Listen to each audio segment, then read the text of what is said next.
Republican State Representative Leslie Osborne requested an interim study to examine funding for the Oklahoma Educational Television Authority. Representative Osborne has already announced her intention to introduce legislation which would phase out OETA state funding over the next 5 years.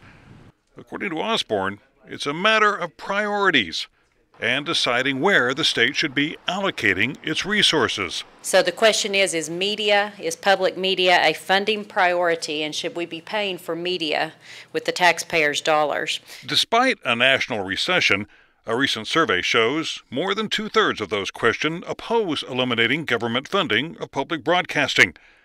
Representative Osborne admits none of her constituents have contacted her asking for funding to be removed. This is just something coming in as I was a private business owner for 20 years, so I look at the books. We have 78 appropriated agencies in Oklahoma, so I like to look at those as a fiscal reality of which one of these are true essential government needs, because it's not the government's money we allocate here, it's the private taxpayers. OETA's state appropriation for fiscal year 2012 totals just over $3.8 million. That's 39% of the network's operating revenue.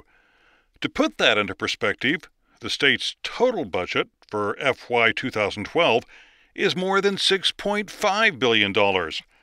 That means OETA's appropriation amounts to about 1,585th of the total state budget. Representative Osborne argues that state funding should be replaced by more reliance on the private sector. And I think that all of us have to realize that as long as the public dollars being put into a program, there's no reason for the private entities to step up.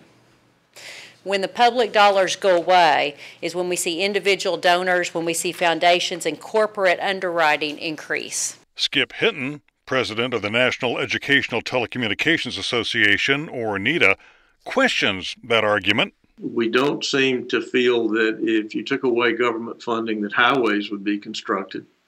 We don't seem to feel that if you took away government funding that schools would be better supported. We certainly don't trust that to happen in terms of airport operations and the Federal Aviation Administration. OETA Executive Director John McCarroll says private donors have already stepped up. Private giving dipped at the beginning of the recession, but donations have now risen each of the past 3 years. But McCarroll believes it's unrealistic to expect the private sector to completely fill the gap that would be created by elimination of government funding. I think everybody would agree that the state of Oklahoma, the citizens of Oklahoma, have been going through a pretty tough time too. And it's taken 50+ years for OETA to build up the support that it's got from its members to be where we are today without threatening that. Same thing's true of corporations and foundations who have funded OETA. It's taken a long time to get to this point. McCarroll also says by its very nature, the statewide network is limited in how much money it can raise from the private sector. We're a federally licensed, non-commercial educational television station network, which means that we fall under a lot of restrictions from the FCC. One of those restrictions is that we cannot sell commercials. We cannot do anything that is commercial. A 2010 comparison with other states which operate similar statewide networks shows OETA cost each Oklahoma taxpayer about $1.27 a year to operate, ranking Oklahoma ahead of every other state except Idaho, which has a much smaller population. But Representative Osborne points to stations in New Mexico and Arkansas that she says rely far less on taxpayer dollars. NETA's Skip Hinton is puzzled by Osborne's comparison of OETA to Arkansas Public Television. Roughly 80% of its budget comes from tax-based resources. That would be federally appropriated through the Corporation of Public Broadcasting, appropriated by the state legislature in Arkansas, and probably through some contract or service work that's done directly for agencies like the Department of Education. Hinton also questions Osborne's comparisons to Texas, which she says receives about 28.5% of its total revenue from government sources. Hinton says, unlike Oklahoma, Texas does not have a network that serves the entire state.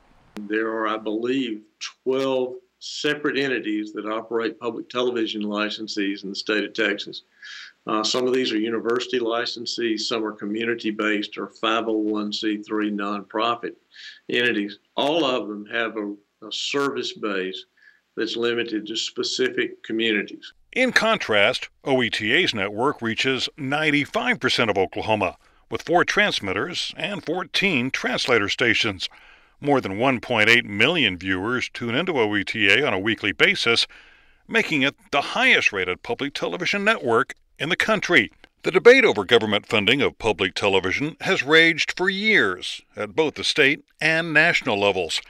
In 2000, then Speaker of the U.S. House Newt Gingrich unsuccessfully argued for elimination of all government funding for public broadcasting.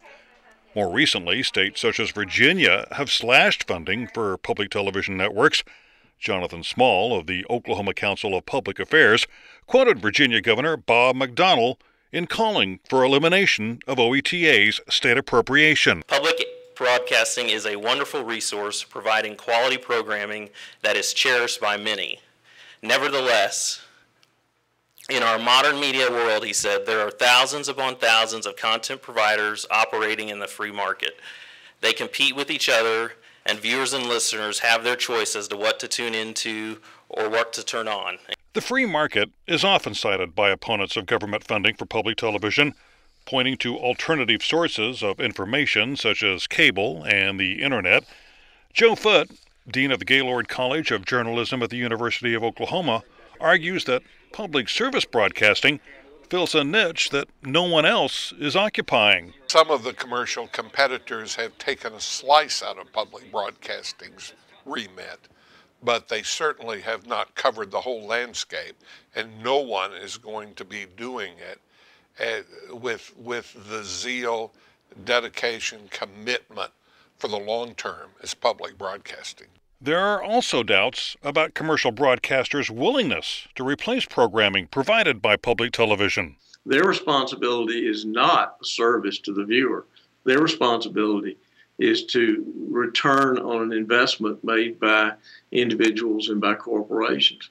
And so they're going to always seek the greatest margin in doing that. That's just the way it works. And I'm not criticizing it, but they're not going to replace it. The problem comes in covering minority ideas and minority opinions, the idea that may become a major discussion point but can't generate enough interest to be commercially viable to put on the air at this time, so those kinds of ideas never see the light of day. University of Central Oklahoma journalism professor Mark Hannibut also finds it ironic that other nations are putting more dollars into information while the U.S. moves in the opposite direction. He says quality information is important because it will frame the issues that affect our future. If you're going to suggest that information in an information age is of benefit and is of necessity, then I think it is a government function. Opposition to using taxpayer dollars for public broadcasting also comes from those who don't like some of the programming, such as State Representative Charles Ortega. And I'm going to detail one program in particular that we developed from monkeys, apes, or whatever, and we came down off the trees, and those that were left behind were just left behind. And State Representative Sally Kern. Repeatedly, I have heard from numerous people, and as well as watched some myself, that the newscasts are very left-leaning, and a third of your money is coming from the state. I think you should be a little more wouldn't you agree that you should be a little more fair and balanced, as we here said? No one has ever contacted me, and I would love for you to call me if you see or hear something on our station that you think is not fair and balanced. I mean, specific examples, because we really do want those. OETA's appropriations from state government have declined by 26% in the past 3 years, falling from $5.2 million in 2009 to $3.8 million this fiscal year. OETA Executive Director John McCarroll says the network will continue to look for new ways to do more with less, but 3 years of budget cuts have forced major programming changes for OETA, all to locally generated programs, including the nightly newscast.